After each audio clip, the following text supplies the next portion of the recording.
atrelado ao crescimento econômico e o crescimento do PIB. Todo economista adora não, ele é obrigado, ele é condicionado a perseguir o crescimento econômico como uma maneira de administrar a crise capitalista. Porque se ele não consegue desencadear uma produção maior, o capital tem dificuldade de se renovar nesse ciclo. Bom, o que acontece nessa última linha aqui, que é a transformação do tomate em dinheiro? É o momento da venda, é o momento em que o produtor capitalista precisa transformar a mercadoria dele de volta em dinheiro. Como que ele faz isso? Ele faz isso concluindo a venda. Só que aqui podem acontecer infinitos problemas que impossibilitam a venda desse tomate. Pode ser que as pessoas não tenham dinheiro para comprar o tomate que foi produzido. Pode ser que o preço do tomate, o preço que está sendo cobrado pelo tomate é muito alto e as pessoas não conseguem comprar, consumir por aquele tomate. Pode ser uma série de fatores que inviabilizam isso que o Marx chama de salto mortal da mercadoria, que é a transformação da mercadoria que foi produzida de volta na forma de dinheiro. Quando a mercadoria produzida não consegue ser vendida, temos uma crise. O que é a crise então? A crise é uma interrupção da reprodução econômica, uma interrupção do processo de reprodução material que pode acontecer por uma série de motivos. Mas o que é importante perceber dessa interrupção da reprodução econômica? A reprodução econômica não foi interrompida porque nós tivemos uma geada que prejudicou a produção do tomate. A reprodução econômica não foi interrompida porque choveu muito e o tomate não brotou direito. A reprodução econômica não foi interrompida porque aconteceu uma falha técnica, um processo de transformação da natureza em tomate por meio da ação humana, por meio do trabalho humano. Nós temos uma crise econômica de outro tipo, de outra modalidade, que não tem nada a ver com essa parte técnica, com essa parte que é determinada pelas leis impostas pela natureza. Temos uma crise de ordem social, como o professor colocou, uma crise societal. E esse é o paradoxo aqui da crise econômica capitalista. Bom, para terminar,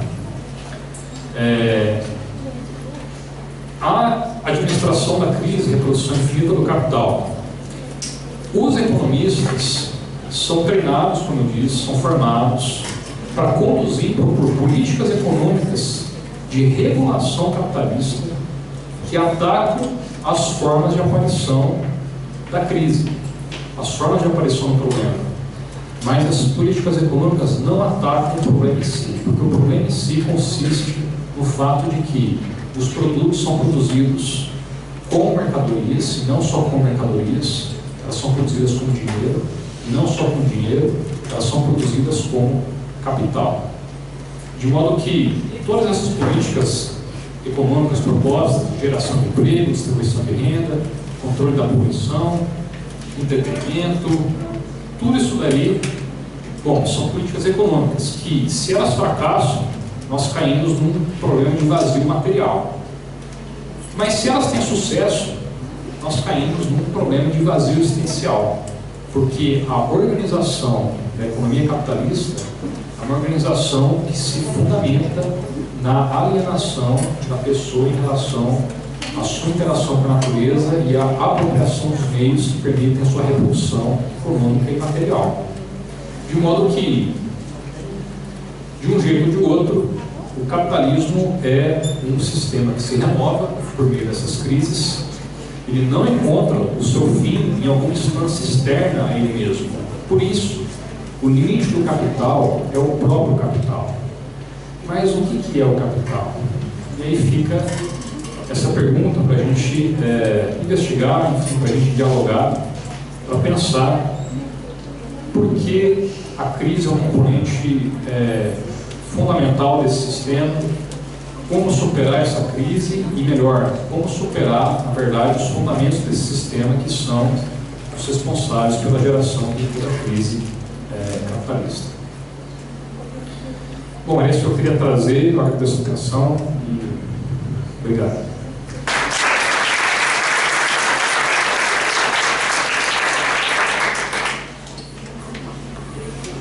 feita a exposição do professor Tiago Camarinha, encerramos essa primeira parte da mesa. Antes de passar para a segunda parte, divulgo aqui a mesa de amanhã de manhã, os ecos e os filhos da ditadura civil-militar brasileira, um balanço da Comissão Nacional da Verdade em um cenário de militarização da vida social, na qual estará presente o professor Paulo Cunha, que está aqui presente na mesa de hoje, na plateia aqui hoje, especialista em assuntos militares e participou, foi membro da Comissão Nacional da Verdade. Também estará presente o Marco Antônio de la Corte, que foi da Comissão da Verdade aqui do Estado de Goiás. Então, convido a todos que estejam presentes nas atividades de amanhã. Passamos então para a segunda parte da mesa, que é a abertura para as questões do público. Proporia aqui que façamos blocos com 3 ou 5 pessoas, com um limite aí de tempo de 3 minutos para cada um. Faço as inscrições a partir de agora. Só levantar a mão e falar.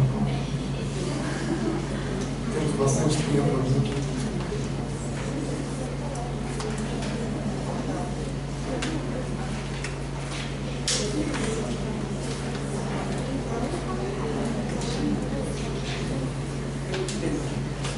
Ninguém?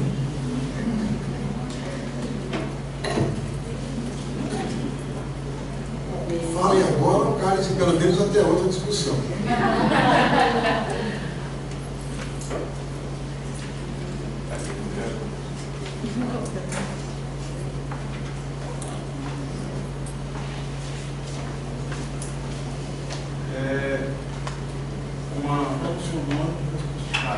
Meu nome é André, sou da Educação Popular. O professor Antônio Mazeu, então ele falou que não tem muito futuro para a democracia.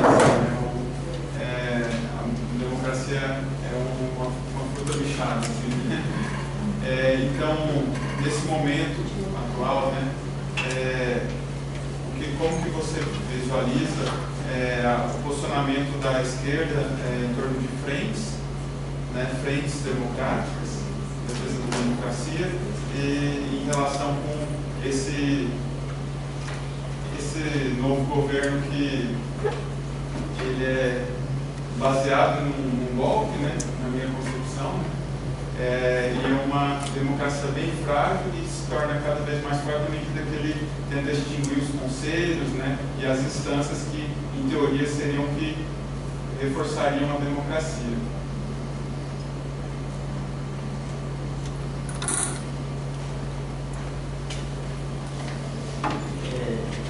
Boa noite. Meu nome é Paulo Vinícius, mascote, professor, historiador, também membro do NEP, EPA, Núcleo de Pesquisa. Bastante feliz aí com o seminário, com os convidados, debates, um curso muito bom. Fazer 2 questões. Uma, o professor Mazeu,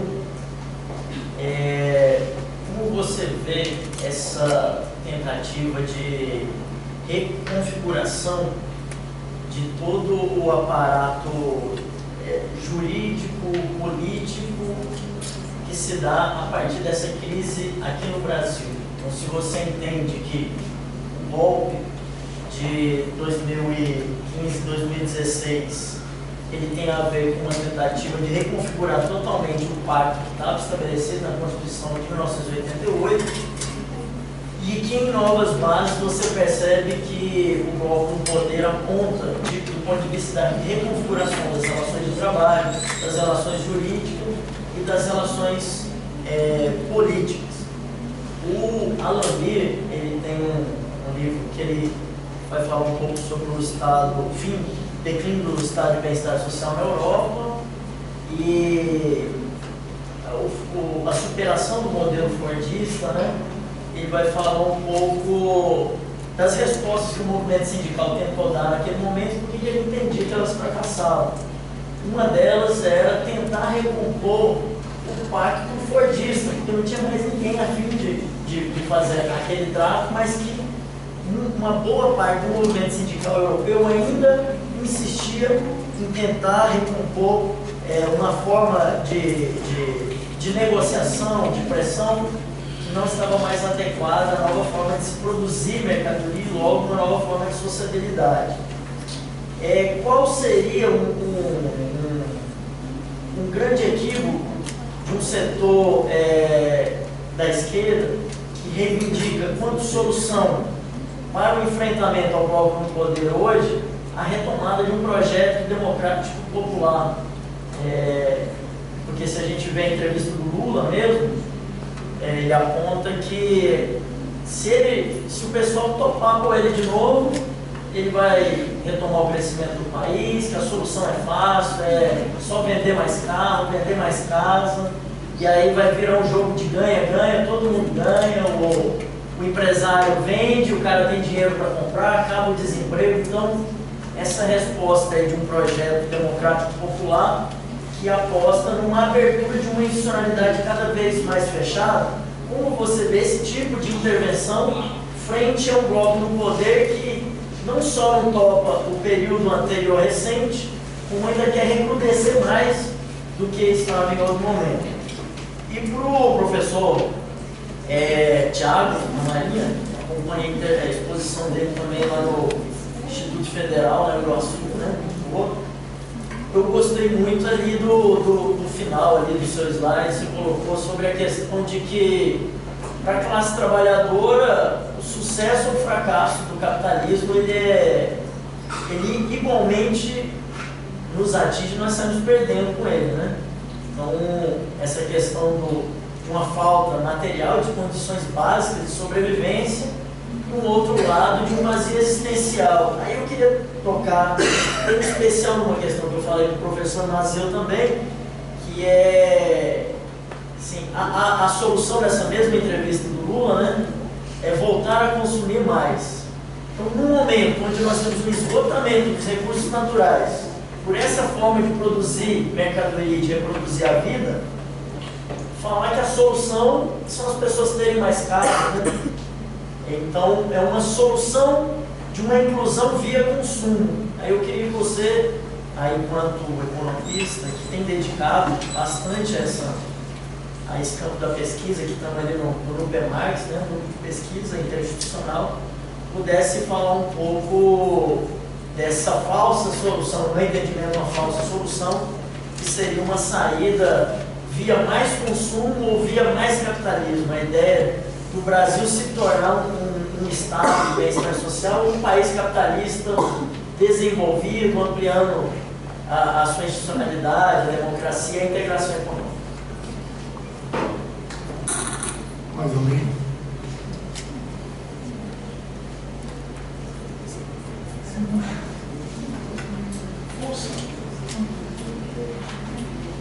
Eu vi que vocês viveram Boa noite a todos e a todas. Meu nome é Flávio Marcos, sou estudante de pós-graduação de Geografia, também trabalho na Comissão Pastoral da Terra, sou filiado militante do PSOL e moro no Jardim do Cerrado, posso gastar 1h30, 2 horas, se tudo der certo, aqui em hora de hoje. É importante a gente falar do nosso local de fala, porque na conjuntura que a gente vive, principalmente aqui, pelo que eu estou acompanhando, o evento que eu vi à noite, né, os estudantes noturnos são aqueles que, quando vão embora, são os que mais sofrem, né, por essa falta de mobilidade que a gente tem no urbano e todos esses problemas que são jogados para a periferia. A partir da fala tanto do professor Mazeu como do professor Thiago, a gente observa que da fala de ontem, a gente vê que o capitalismo está numa crise. Eu conheço o mascote, algumas pessoas de alguns anos, a gente, desde o contexto da nossa militância juvenil, a gente sempre escuta que o capitalismo está em crise e que o momento vai chegar. E infelizmente, isso faz com que alguns dos nossos companheiros que não vêem essa crise chegando, eles se quebram no meio do caminho. Muitos vão cuidar da vida, vão fazer outras coisas, porque essa crise, ela acontece, mas ela não chega ao ápice que é o fim desse sistema. E a gente nós vivemos um período aí do governo Lula, que alguns surfaram nessa onda, né, com bastante força, foram para as estruturas do governo, gozaram de tudo que era benéfico, e outros, numa linha até contraditória, criticaram isso e apanhavam bastante. Eu penso que muitas pessoas estavam nesse campo aqui. E a gente vê hoje uma tentativa de setores da esquerda de voltar isso.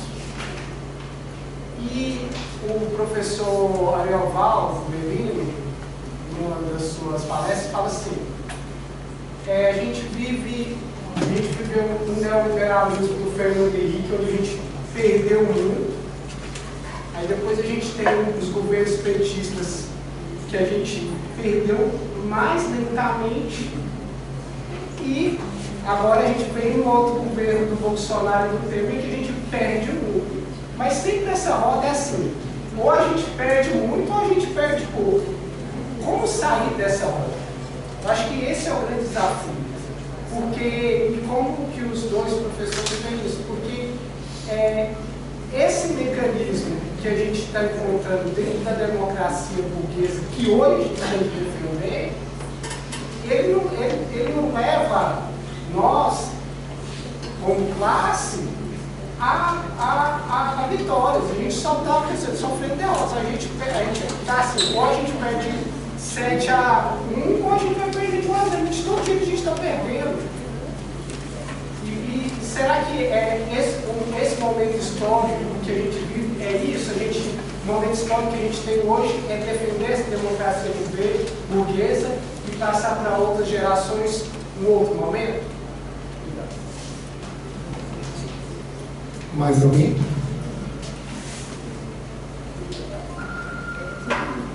Bem, como nós tivemos somente 3 inscritos, eu proponho então que a gente já encaminhe para o encerramento da mesa, que os 2 professores respondam às questões e já façam as suas considerações finais.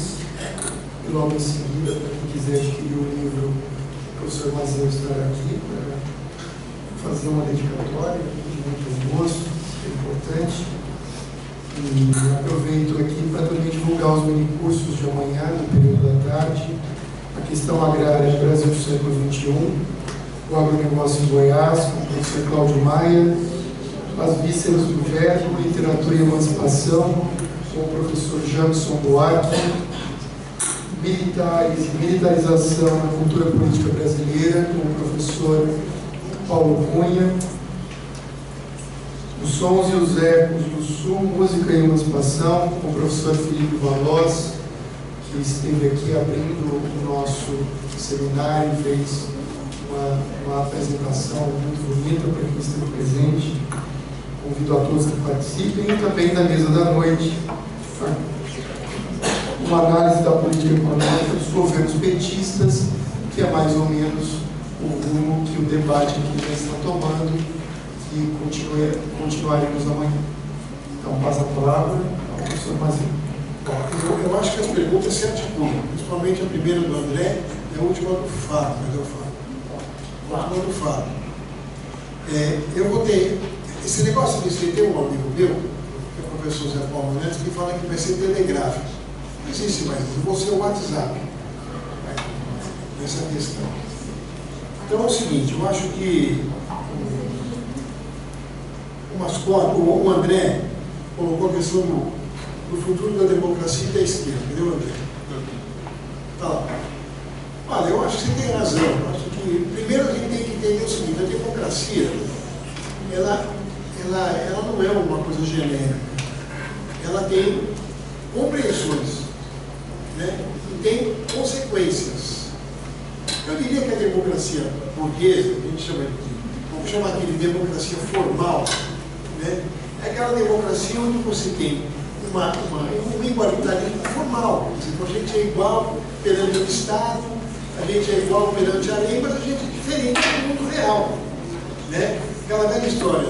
Nós aqui, que vivemos o nosso trabalho, e o dono da JBS, somos iguais. Todos nós podemos chegar e falar assim, amanhã eu vou pegar um avião meu, pequenininho, ou vou alugar um avião e vou passar umas férias em Orlando. É possível? É possível? É provável? Não. Por que é provável que não? Porque a diferença real é essa, quer dizer, abstratamente nós somos iguais. Né? Olha, nós podemos, vamos fazer um banco? Vamos. A gente pode fazer um banco. O problema é a gente tem grana para fazer um banco? Não. Então é isso que eu chamo de democracia formal. O Mesaros, o Esteban Mesaros, aquele filósofo búlgaro que vivia na Inglaterra, ele dizia o seguinte: você tem uma democracia formal e você tem uma democracia substantiva. O que é democracia substantiva? Todos nós temos direitos iguais? Sim. Todos nós podemos ter acesso à saúde? Sim. Isso é uma democracia substantiva. Porque no mundo de hoje só tem acesso à saúde ampla quem paga plano de saúde, quem tem um salário razoável, para poder pagar a média de produção de R$ 1.200, R$ 1.500, quando você pensa no saúde no plano familiar. Né? Quando você pensa num programa social que permite que você tenha um SUS absolutamente arrumado, como acontecia na Europa, agora não acontece mais também. Na Europa, durante muito tempo, os serviços de saúde eram todos públicos, não tinha hospital privado. Agora começa a ter, porque a crise, a ofensiva neoliberal, é uma ofensiva que no mundo, e eles seguiram direito. Depois da Segunda Guerra Mundial, a classe trabalhadora europeia fez grandes conquistas, ninguém deu nada para ela. Fez grandes conquistas, grandes mobilizações, grandes confrontos, grandes greves, e conseguiu, por exemplo, na Inglaterra, com todo o ataque neoliberal da Thatcher, manter a estrutura de saúde pública, de prima. Na França, você vai no hospital francês como se estivesse no hospital privado brasileiro. É uma coisa de louco. A diferença é a seguinte: não tem quarto individual para ficar na visita. Tem um quarto que fica 2 pessoas. Você tem uma televisão, você paga um cartão para ver a televisão, tem um telefone público, você põe o cartão, vai ficar do seu lado. Ou seja, é uma estrutura civil republicana, no sentido mais geral que é possível. E é um atendimento digno. Né? Pensar, por exemplo, que a minha ex-companheira, que é italiana, ela teve uma gravidez, nós morávamos na Itália, e ela perdeu o bebê, mas teve um sangramento, e ela foi atendida no hospital da região onde a gente morava. O atendimento dela foi incrível, chegou lá, atendimento pronto e tal, e junto com ela, no mesmo quarto, estava uma refugiada albanesa. Miserável. Mas a estrutura pública tratou as duas com igualdade. Aí nós somos iguais. Então a ideia da democracia substantiva é você ter a sociedade funcionando desse jeito. E lá funcionava assim, agora não funciona mais. Funcionava assim por quê? Porque a burguesia era boazinha? Não, porque tinha pressão operária. E tem que você desmonta o movimento operário. Você desregulamenta as relações de trabalho. Você atinge inclusive o sindicato. E a crise de subjetividade da própria classe trabalhadora, você consegue golpear duramente a classe, porque a classe está sem força, está sem organização. Então, qual é o futuro da democracia? É a gente colocar como meta, não acabar com ela. A ideia de que ela é bichada, porque ela é formal. Mas quando você transforma essa democracia numa democracia substantiva, a coisa muda de figura. Né? Porque aí você vai ter, obviamente, a democracia não é o fim, mas é um meio para se atingir o fim. De uma sociedade solidária, sei lá o que vai ser a sociedade do futuro. Mas, obviamente, a democracia joga um papel importante se a gente apropria para nós, como trabalhadores, a democracia na nossa perspectiva. Então, é um confronto mesmo entre concepções e construções de espaços democráticos. Dito isso, o Mascote colocou bem como é que é essa recomposição do aparato jurídico-político para atender essa nova demanda econômica. Uma coisa que você colocou que é importante falar é o seguinte: não existe também aquela ideia de a justiça, ou de direito. Isso é coisa de advogado que fica no mundo genérico, na igualdade informal. Porque também tem um advogado que é um advogado. Assim como tem o economista que administra o capital, tem um advogado que administra politicamente o capitalismo. E tem advogado que compra. Fala, não, eu sou advogado para tentar avançar as leis, para transformar essas leis em leis de fato igualitaristas. Então, a primeira coisa é assim, o que é o corpo jurídico político de um Estado burguês? O corpo jurídico, o que é o corpo jurídico político? O nome bonito, nome composto. É a estrutura, por exemplo, a estrutura judiciária. Obviamente, 99,9% dos juízes são juízes do capital. Você quer ver um exemplo? Alguém aqui já fez divórcio? Alguém já fez? Pô, estou com vergonha de falar. Alguém já fez divórcio aí? Só eu procuro essa minoria. Quando eu fui fazendo divórcio, eu fui com um advogado, um jeito como a gente era companheiros e tal, com um advogado só. O juiz já achou estranho, esses advogados só a gente está dividindo aqui, nada, porque ele não tinha propriedade, então aquele pediu os trapos que a gente tem. Ah, é? Então tá. O cara só falou em jurídico, herança, petição, grana, quanto, mega. O que ele fez? Esse cara ele tem como função administrar a propriedade, que é um dos núcleos fundamentais do capitalismo. Não é só a exploração do trabalho, mas é a propriedade privada. Então, toda a estrutura jurídico-política administra a propriedade privada. Então, quando você pensa o seguinte, a recomposição jurídico-política, ela tem que atender também o momento econômico. O momento econômico, que é o momento econômico de uma burguesia que estava fazendo uma ofensiva contra os trabalhadores, nós vamos ter juiz como Moro. O juiz como Moro é o homem, é o executor de uma política de esvaziamento de direito. Qual é o objetivo desse governo Bolsonaro? É destruir a Constituição de 88. Ela é a Constituição dos sonhos, não, mas ela é a melhor Constituição que a gente teve na história de um país como o nosso, que é um país de exploração do trabalho, é um país de escravos, de ex-escravos, e de negros, índios e mestiços que ainda carregam o peso da escravidão, porque a gente não conseguiu superar a escravidão no sentido objetivo. Aquela ideia, somos todos iguais, mas se tiver de noite um cara branco e um cara negro andando na rua, adivinha atrás de quem que a polícia vai? Não preciso nem dizer, né? Não preciso nem dizer, né? Eu sou uma pessoa, quer dizer, que eu falo o seguinte, a gente tem que entender que a construção de uma ordem jurídica, ela vai estar sempre conectada com a construção de uma ordem econômica. E a ordem econômica vai estar sempre conectada com as hegemonias que a sociedade vai construir. O que quer dizer hegemonia? O bloco de forças. A burguesia hoje, ela está tentando implementar aqui uma expropriação violenta do trabalho, dos direitos, inclusive de assaltar o fundo público, de acabar com a nossa aposentadoria. A proposta dos caras é fácil. Eu tiro todo o Estado da aposentadoria e te dou uma financiarização dela. O que quer dizer isso? Eles vão falar, a finalização é boa, fica dono do teu dinheiro, você faz o que você quiser, você não vai ter mais fundo de garantia. O que você vai fazer? É simples, meu filho. Você guarda 30% do teu salário durante 40 anos para você se aposentar. Não é uma maravilha? Alguém aqui consegue guardar 30% do salário?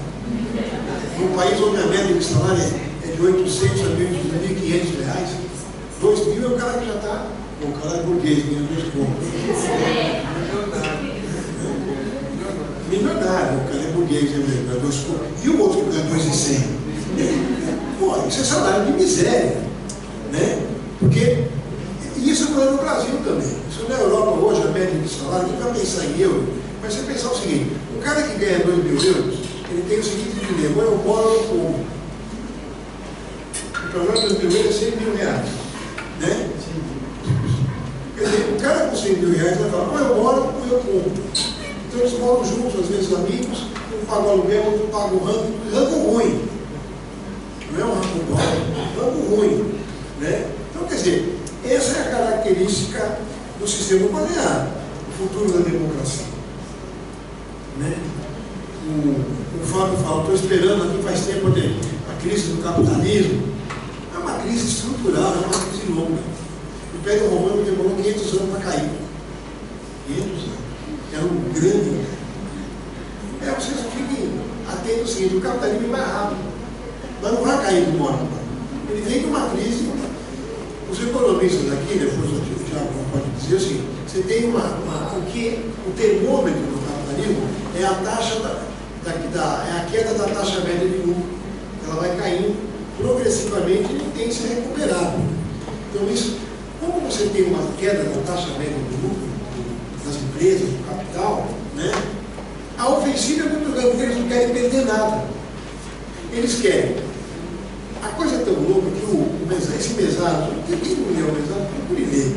Ele é um cara muito importante nessa reflexão que nós estamos fazendo hoje no século XXI. Ele acabou de falecer, foi uma pena. Ele teve um derrame e morreu quando ele estava escrevendo o segundo volume do livro sobre o Estado. Né? Uma pessoa muito importante, também dos brasileiros. Vivia aqui, vivia lá em Marília, na Unesp, conosco, lá, o Paulo, o Anderson, o Marcelo, que foi nosso aluno, nosso doutorando, nosso mestrando e tal. A gente vivia.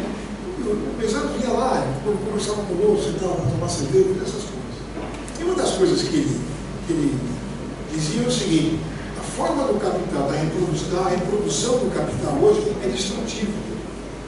Você tem uma reprodução destrutiva do capitalismo. O que é isso? Ele passa a destruir a natureza. Então é uma economia suicida. Por que ela é suicida? Ela está destruindo. O que é a natureza? A natureza é o nosso outro corpo.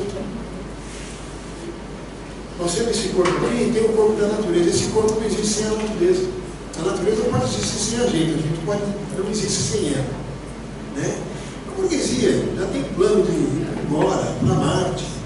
Porque você tem tecnologia hoje de criar vida em Marte. Quem não sabe, é só liberar água, você vai liberar oxigênio, você cria vida.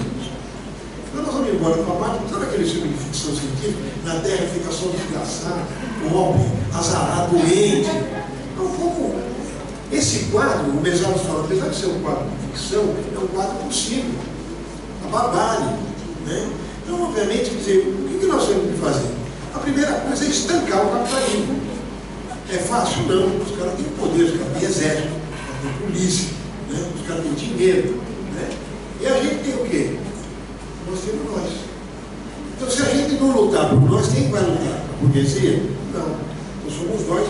Vamos ter que criar. Nós temos um instrumento. Nós temos uma teoria social que ajuda a gente a compreender isso, que é o marxismo. Né? E eu queria também aprofundar aqui, vamos colocar algumas questões, que nesse momento nós somos muito golpeados. Nós vivemos uma crise de subjetividade, sabe? Meio que perdendo o amor próprio. Fala, pô, mas eu fico esperando a crise do capitalismo, parece. Quem é nordestino vai entender isso, como eu falo, mas quem não é, vou explicar. No Brasil, no final do século XIX, no início do século XX, no Nordeste, tinha uma crença na volta do Dom Sebastião. Quem era o Dom Sebastião? Dom Sebastião era um rei português que, em 1500 não vou lembrar dele para dar, 1570, não, até antes. Ele vai lutar contra os mouros, que estavam expulsando os muçulmanos da Península Ibérica. Então ele vai para a África combater os muçulmanos numa batalha chamada de Alcácer Quibir. Ele sumiu. Em 1580? Por aí, 1580. Ele sumiu. O rei de Portugal sumiu. Ele era solteiro, jovem, sumiu. Então o cara some, não deixa herdeiro, não tem mulher, no telefone, não manda WhatsApp, nada. Assumiu. E aí quem assume o trono é o tio dele, que era um padre, velho, doente, e o cara morre. Claro, velho, doente. E aí quem assume o trono, porque lá na Península Ibérica, as famílias reais eram parentes. Foi o rei da Espanha que assume o trono de Portugal. Portugal passa a ficar sob domínio espanhol. Então isso criou uma fantasia que o Dom Sebastião voltaria cavalgando no seu cavalo branco para libertar Portugal da opressão espanhola. Mas isso chegou no Brasil também, daquele povo coitado, pobre, crente, escravos, índios, miseráveis, que acreditavam que o Dom Sebastião vinha para cá para libertá-los. Né? Isso chamava-se sebastianismo. Então, a Almeida diz que não pode ser socialista, sebastianista. Né? Esperar o que o pessoal de Canudos. Sabe a revolta de Canudos? Eles achavam isso. O sertão vai virar mar e o mar vai virar sertão, porque vai baixar o São Sebastião aqui, o Dom Sebastião. E eles achavam isso, eles morreram por isso, eles acreditavam nisso. E até hoje você ainda vai estudar algumas regiões do Nordeste, tem o sebastianismo lá, que misturou com o cristianismo e ficou um som doido, né? Virou meio umbanda, cristianismo, sebastianismo, e o pessoal esperando que o mundo vai mudar. Quando você falou, eu escrevi aqui uma letra de uma letra, o título de uma música do Geraldo Vandré, que dizia As Terras do Bem Virar. Né? O Geraldo Vandré era muito assim, messiânico, e o mundo vai virar, as terras, né? Lembra? Tem até uma música que ele fala assim, né?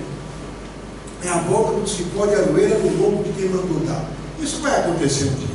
Mas isso também não vai acontecer porque o Dom Sebastião marxista vai de vermelho e de branco, vem de vermelho, né? A foice e o martelo. Isso não vai acontecer. Então, o que nós temos que fazer?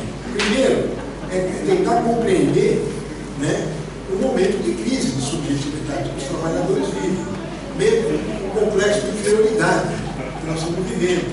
Pô, a gente ia fazer uma revolução, não deu certo, eu não quero mais saber de nada, eu vou tomar minha cachaça, vou dançar meu samba, dance o samba, toma sua cachaça, namore o seu companheiro, mas vamos pensar em como é que a gente vai sair desse imbróglio, porque é um imbróglio que nós estamos vivendo. Então eu queria dizer o seguinte, né? O capitalismo está em crise. E ele precisa da mão de obra. Nós podemos fazer, nos organizar e pressionar do outro lado. Eu acho que isso é uma perspectiva, mas também eu tenho certeza que é necessário que a gente tome atitudes. Uma delas é você construir hoje, porque nós estamos vivendo também hoje, eu vinha comentando, não sei se o Anderson e o Marcelo, que você não estava, você estava lá no audiência pública. O Anderson não deu oi, já foi. Que nós vivemos talvez um dos governos mais ignorantes que a gente teve em todo o nosso tempo de história. Nós vamos fazer 200 anos de independência, né, em 2022. Eu acho que em 200 anos de história do Brasil, nunca tivemos um governo de gente tão ignorante. Mas assim, hoje nós estamos comentando que o ministro da Saúde falou o seguinte: a pesquisa que a Fundação Oswaldo Cruz, que é uma das grandes fundações de pesquisa científica do mundo, não é do Brasil, junto com o Instituto Butantan de São Paulo. Mas a Fiocruz fez uma pesquisa sobre a questão das drogas, para trabalhar a ideia da descriminalização. Sabe o que o ministro disse? Essa pesquisa não vale nada, não tem nenhum. Aí a Fiocruz mostrou um método científico, a resposta do cara: isso não vale nada. Quer dizer, é isso aí, é o Bolsonaro dizer que as universidades e as instituições públicas não fazem pesquisa, é o outro dizer que vê Jesus na goiabeira, sei lá se folha de goiaba dá barata, pode até experimentar, tá vendo? Viu Jesus na goiabeira, outro que fala que a terra é quadrada.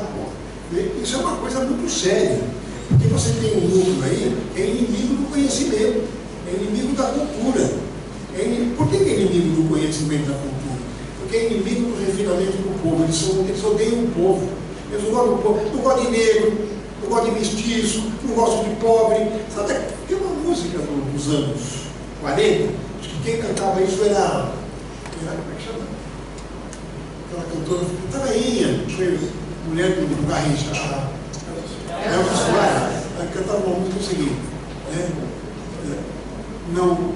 Não dá mão a preto, não carrega, não dá esmola, não carrega em duro. Foi essa música? Para que tanta panca, para que tanto orgulho? Mas isso é uma coisa velha do Brasil. Isso é uma música dos anos 40. Né? Não dá mão a preto, não dá esmola, não carrega em duro. Quem carrega em duro é o trabalhador, né? Quem dá o seu marmito, o seu... É engraçado, porque você pega na história do Brasil, você tem essa coisa da cultura brasileira, do cálculo de cultura, segregacionista, racista e antipovo. Então, de uma burguesia que tem uma tradição golpista, que não é democrática.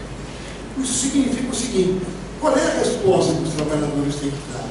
A resposta que nós temos que dar, eu diria, frente ao governo, que não é só isso. Não é que eles odeiam só o Brasil. Eles querem acabar com o Brasil.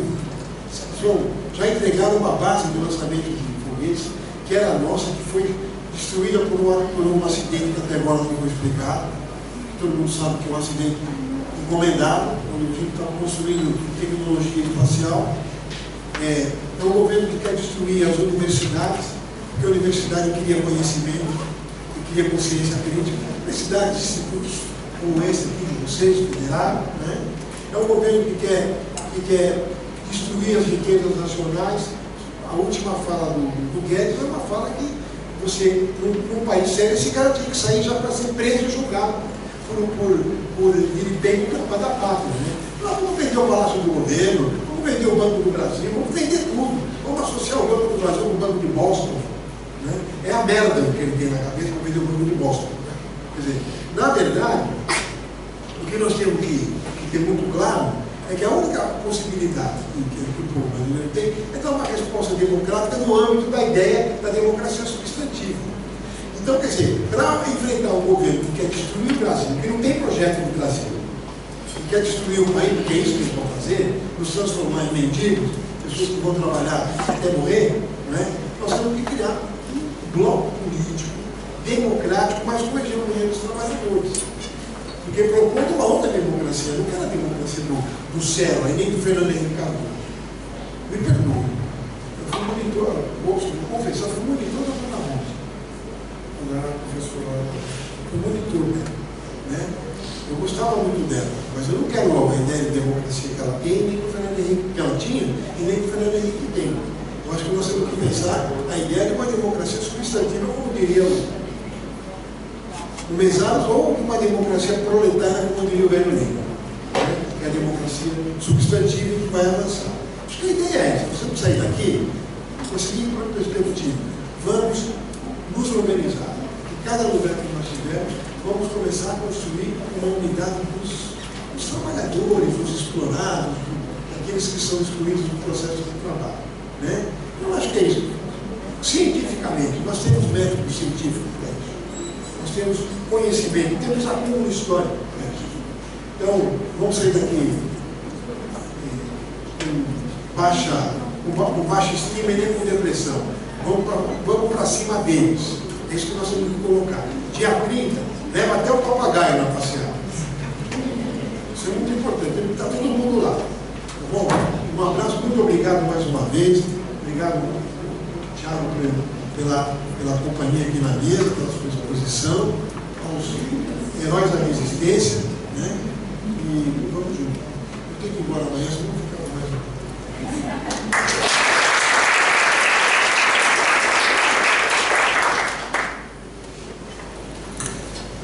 Bem, vou pegar duas questões, na verdade dá para englobar em uma só. Flávio Marcos e o Mascote mencionaram o seguinte: o Flávio Marcos colocou, a gente parece que está num jogo de perde muito ou perde pouco, e a gente está sempre perdendo, né? E o Mascote lembrou que o Lula gosta bastante de falar do jogo do ganha-ganha. Então é de um lado ou perde muito ou perde pouco, mas esse otimismo, né, que o Lula tem, e ele sempre fala isso nas entrevistas, que é possível todo mundo sair ganhando, que não vai ter perdedores, que todo mundo ganha. E a gente vendo lá, né, os dados da evolução econômica durante os governos do PT, você tem uma evolução material das classes trabalhadoras, mas ao mesmo tempo você tem indicadores de lucro altíssimos, né, dos bancos, da esfera financeira. E o Lula é muito orgulhoso disso, porque é um jogo ganha-ganha, todo mundo está ganhando. Então, é uma maneira de pensar também esse momento que estamos perdendo um pouco menos do que em outras situações, mas essas duas questões captaram muito bem que mesmo quando o capitalismo funciona, vamos dizer assim, de uma maneira mais equilibrada ou igualitária, embora não seja nada do que a gente considera que é uma igualdade de verdade, isso é uma falsa solução, como o Massoud colocou. Esse tipo de organização do capitalismo, é importante resgatar o panorama histórico. Nós temos a Primeira Guerra Mundial, que é o primeiro grande momento em que toda aquela utopia de que o capitalismo poderia fornecer as bases para uma outra sociedade, uma sociedade da liberdade, da igualdade, da fraternidade entre todos os povos, de todo mundo. A Primeira Guerra Mundial já arrasou com essa ideia. Depois você tem a Revolução Russa, depois você tem a crise de 1929, depois você tem a Segunda Guerra Mundial. O capitalismo passou assim, um mau período aí até a conclusão da Segunda Guerra Mundial. Só que no pós-Segunda Guerra Mundial se estabeleceu uma maneira de conduzir os negócios no mundo capitalista que gerou esse jogo do ganha-ganha do jeito que o Lula coloca lá. Bom, como que funciona isso?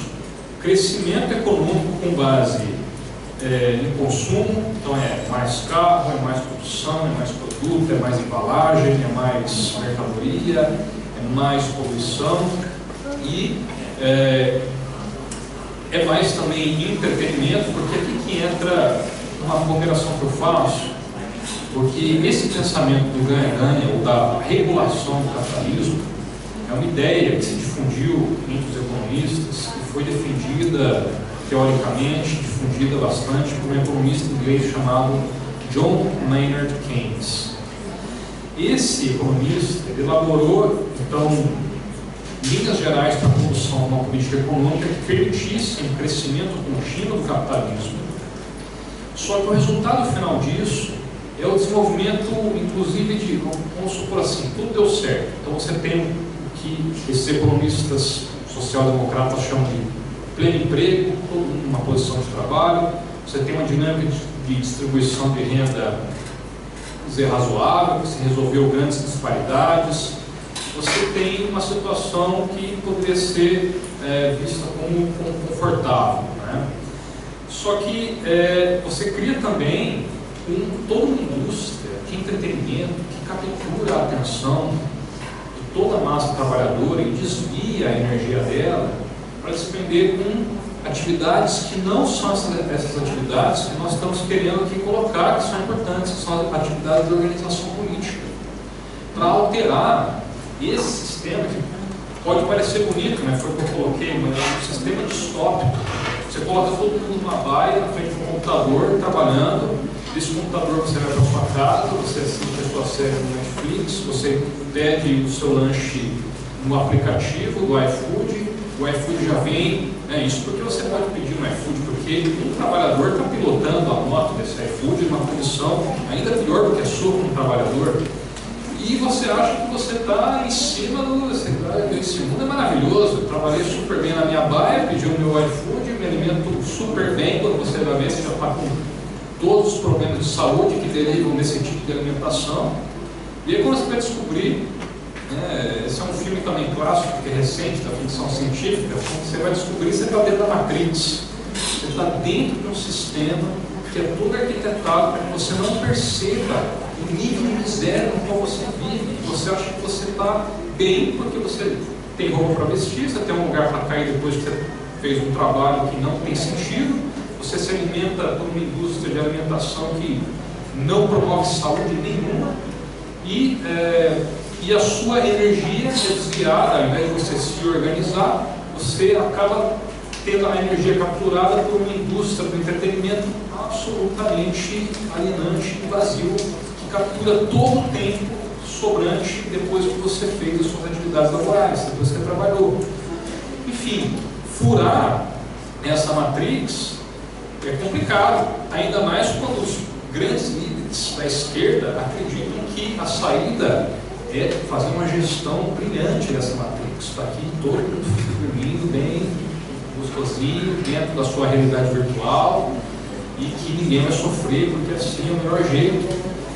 Então são desafios, como o professor colocou, para nós que temos uma teoria que vislumbra, consegue enxergar por fora essa matriz. Matrix, uma teoria social de como se estrutura o capitalismo, o que é o funcionamento desse capital, quais são suas implicações, né, para as relações humanas, enfim.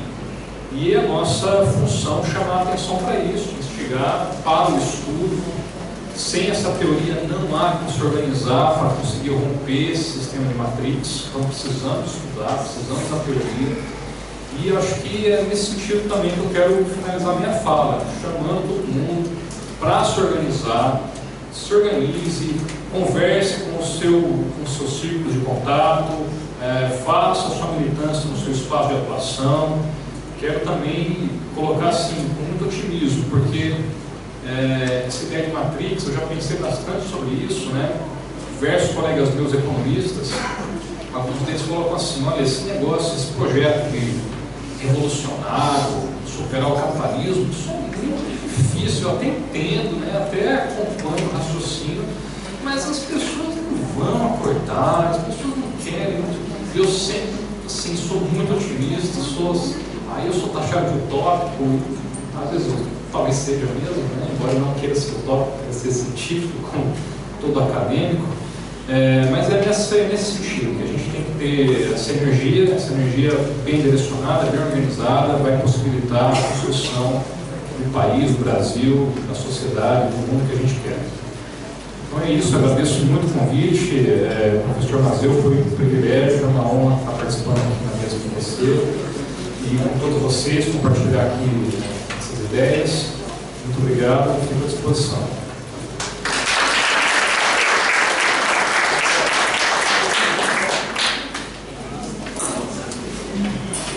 Agradeço ao professor Tiago Tomarinha e ao professor Mazeu pela presença e pelas contribuições. Desejo uma excelente noite a todos.